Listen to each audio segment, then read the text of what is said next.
चखुरी हृदय खोरी कविता लेखेर के हुन्छ कोही दिलको दर्द बाहिर पोखेर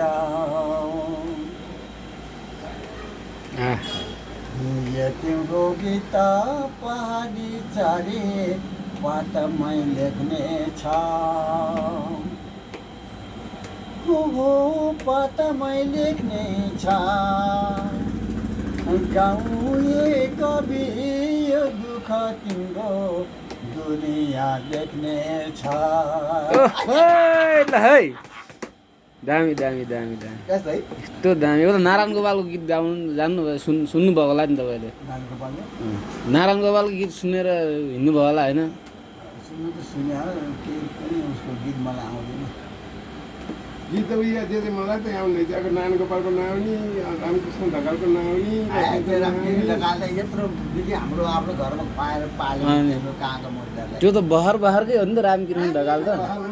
अस्तिको राम्रो त्यो हाम्रो हामी म त्यहाँ भाइहरूको बेला हुँदा हामीहरू बसेको थियौँ यो त बसपातिर घुम्दै अनि ग्रुपमा बोलाएर एक छेउ बसेर खाने बिदाएर रमाइलो गराएर हिँड्दै नारायण गोपाल के रामकृष्ण ढकालले उसको बाउ चाहिँ तपाईँको जस्तो उमेरको थियो हगि हजुर अनि त्यहाँ उसको बाउ आमा नै त्यहाँ त्यति बेला त्यो मेकानिक काम गर्थ्यो कि ए रामकृष्ण ढकाल नि त्यो धालिङ के हुन्छ त्यो धालीको होइन ल म जाने अनि त्यो चाहिने होइन धालिङ के भने जस्तो राम्रो राम्रो त्यसको स्वर भाका यसो अलिअलि भारी गर्दाखेरि अलि केटाहरूले लिएर हिँड्थ्यो क्या कस्तो राम्रो गाउँदै थियो